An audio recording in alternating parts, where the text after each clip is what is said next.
नमस्कार, हिंदी साहित्य चिंतन में आपका स्वागत है। आज का हमारा विषय है रीतिकाल की परिस्थितियाँ। आचार्य रामचंद्र शुक्ल के अनुसार रीतिकाल की समय सीमा संवत 1700 विक्रमी से लेकर 1900 विक्रमी तक मानी जाती है।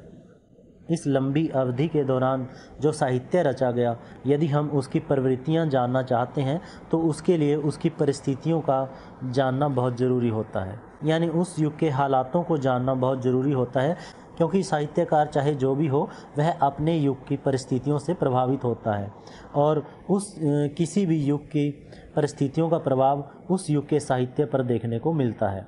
तो आइए शुरू करते हैं रीतिकाल की परिस्थितियाँ। नंबर 1 पे है राजनीतिक परिस्थितियाँ। रीतिकाल ने मुगलों का वैभव काल, पराभव काल और अंग्रेज़ों का उदय देखा है। कहने का अभिप्राय है संवत 1700 विक्रमी से लेकर 1900 विक्रमी के जो बीच का 200 वर्षों का समय है, इसी समय के दौरान मुग़ल शासक पूरे अपने वैभव पर, पूरे अपने चरम विकास के चरम बिंदु पर भी पहुंचा और इसी समय के दौरान उनका पतन भी हुआ।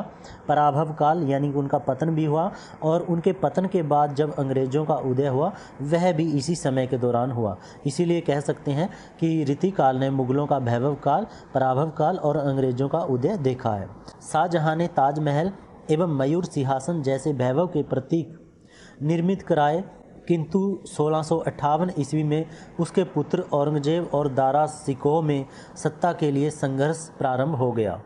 दारा की हत्या कर औरंगजेब ने सत्ता पर अधिकार किया, किंतु औरंगजेब धार्मिक सहनशील नहीं था, वह असहिष्णु था, कट्टरता उसके अंदर थी। औरंगजेब की इसी कट्टरता और असहिष्णुता के कारण जागीरदारों एवं हिंदू राजाओं ने उपद्रव यानी विद्रोह प्रारंभ कर दिए, जिनके कारण औरंगजेब के शासन का अधिकांश समय इन्हीं विद्रोहों को दबाने में निकल गया। 1707 ईस्वी में औरंगजेब की मृत्यु के बाद उसका दूसरा पुत्र शाह आलम गद्दी पर बैठा और 1712 ईस्वी से मुगल साम्राज्य का पतन प्रारंभ हो गया। अगले 50 वर्षों तक राजनीति में अस्थिरता रही, यानी कि कोई भी राजा अच्छी तरह से टिक नहीं पाया, टिक कर राज्य नहीं कर पाया, एक आते रहे और जाते रहे। छोटे छोटे जागीरदारों ने भी अपने आप को स्वतंत्र घोषित कर दिया। विलास वृत्ति में बढ़ोतरी हुई। जो छोटे छोटे राजा थे जो विद्रोह कर रहे थे, उनके ऊपर केंद्रीय सत्ता की पकड़ है वो ढीली हो गई थी। 1738 ईस्वी में नादिर शाह के आक्रमण ने मुगल साम्राज्य की नींव हिला दी और रही सही कसर 1761 ईस्वी में अहमद शाह अब्दाली के आक्रमण ने पूरी कर दी। और इसी स्थिति का फ़ायदा विदेशी व्यापारियों ने उठाया, जिनमें खास करके अंग्रेज़ थे।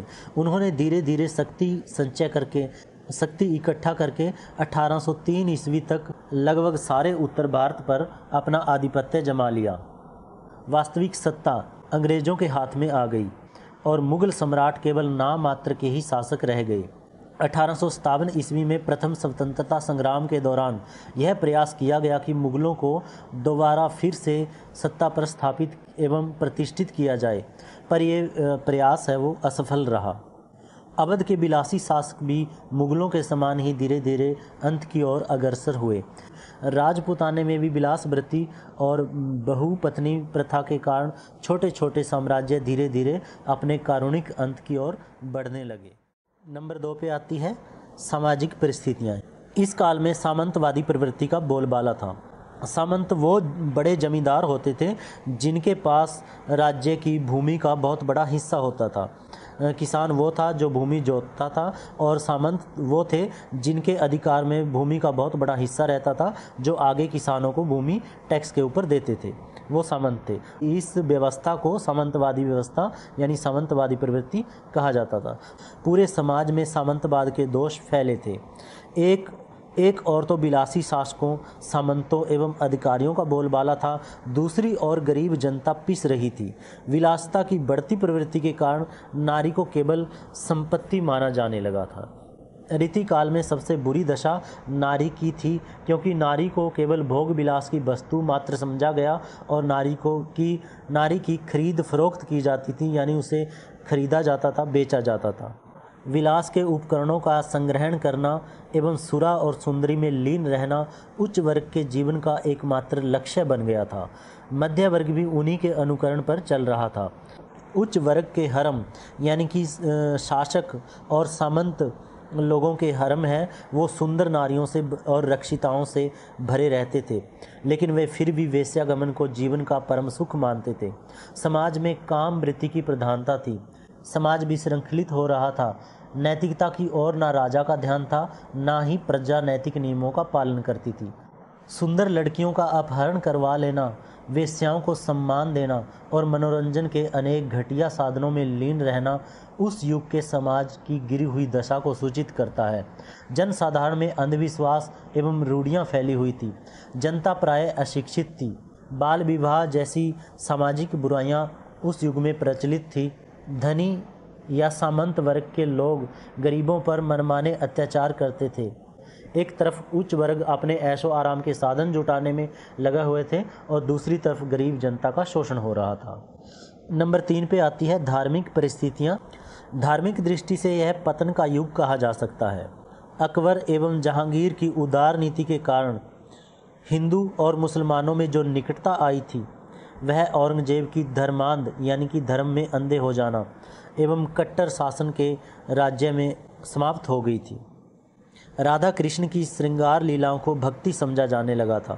मंदिर में भी नाच गाने के आयोजन भक्ति के नाम पर होने लगे थे। इस्लाम धर्म में भी रूढ़ियाँ बढ़ती जा रही थी। हिंदी क्षेत्र में वैष्णव संप्रदाय का प्रभाव था, किंतु महंत एवं पीठाधिकारी लोभवश राजाओं और सामंतों को गुरु दीक्षा देकर भौतिक सुविधाएं प्राप्त करने की ओर लगे हुए थे। इस्लाम धर्म में रूढ़िवादिता बढ़ गई थी। कुरान को याद कर लेने एवं नमाज पढ़ने को ही धर्म समझा जाने लगा था। केवल बाह्य आडंबरों को ही धर्म माना जाता था। नैतिक मूल्यों की ओर ध्यान देने का किसी को भी अवकाश नहीं था। लोग अपनी मनोकामनाओं की पूर्ति के लिए मंदिरों मज़ारों पर जाने लगे थे। मंदिर मठों में धर्म के नाम पर विलास क्रीड़ाएं होने लगी थी। जो धार्मिक स्थान थे वह पाप के अड्डे बन चुके थे। काम वासना की पूर्ति धर्म की आड़ में की जाती थी। धर्म के उदात्त रूप का इस काल में अभाव था और नैतिक मूल्यों में गिरावट आ गई थी। तो धार्मिक दृष्टि से भी हम इसे पतन का युग कह सकते हैं। नंबर 4 पे है सांस्कृतिक परिस्थितियाँ। अकबर, जहांगीर एवं शाहजहां की उदार नीति के कारण हिंदू मुस्लिम संस्कृतियों में जो समन्वय हुआ था वह औरंगजेब की कट्टर धार्मिक नीति के कारण छिन्न भिन्न हो गया। इस काल में चित्रकला, स्थापत्य कला यानी भवन निर्माण कला एवं संगीत कला का विशिष्ट स्थान रहा। मुगलों की राजकीय भाषा फारसी थी, किंतु काव्य भाषा के रूप में ब्रज भाषा प्रतिष्ठित थी। इस युग की चित्रकला राजसी ठाठ बाट तथा जनजीवन दोनों का चित्रण करती दिखाई पड़ती है। राजस्थानी शैली एवं कांगड़ा शैली के चित्रों में रागमाला एवं राधा कृष्ण की लीलाओं, लोक गाथा, महाभारत की कथाओं का चित्रण हुआ है। शाहजहां के द्वारा बनवाई गई इमारतों में सौंदर्य का समावेश हुआ है। आगरा का ताजमहल तथा दिल्ली के लाल किले का दीवाने खास इस दृष्टि से उल्लेखनीय है। नंबर 5 पर है साहित्यिक परिस्थितियाँ। साहित्य और कला की दृष्टि से रीतिकाल में पर्याप्त प्रगति हुई। इस काल में अलंकरण, कलात्मकता की प्रधानता प्रत्येक क्षेत्र में थी। कवियों और कलाकारों को राज दरबारों में आश्रय देकर अच्छी वृत्ति यानी कि वेतन दी जाती थी तथा उनकी गणना समाज के प्रतिष्ठित लोगों में होती थी। रीतिकालीन कवि अपनी कला का प्रदर्शन करने के लिए काव्य रचना करते थे। काव्य शास्त्र की जानकारी को प्रदर्शित करना भी उनका एक उद्देश्य था। वह कवि और आचार्य दोनों ही बनना चाहते थे। यही कारण है कि इन कवियों ने लक्षण ग्रंथों की रचना प्रचुर मात्रा में की है। दरबारी कवि होने के कारण इस काल में आश्रयदाताओं की प्रशंसा एवं शौर्य का अतिशयोक्तिपूर्ण वर्णन प्रमुखता से किया गया। कवियों का ध्यान साधारण जनता की समस्याओं को चित्रित करने की ओर नहीं गया। शाहजहां को अपनी प्रशंसा के गीत, जिन्हें कसीदे कहते हैं, कसीदे सुनने का शौक था। अतः उनके दरबार में प्राय ऐसे कवि थे जो कसीदे सुनाया करते थे। कह सकते हैं कि कवियों एवं कलाकारों को राजाश्रय इस काल में खूब मिला, जिसके कारण साहित्य एवं कला का बहुमुखी विकास हुआ। ये थी रीतिकाल की परिस्थितियाँ। हमारा विषय पूरा हो जाता है। वीडियो आपको कैसे लगी कमेंट में ज़रूर लिखिएगा और चैनल को सब्सक्राइब ज़रूर कीजिएगा। धन्यवाद।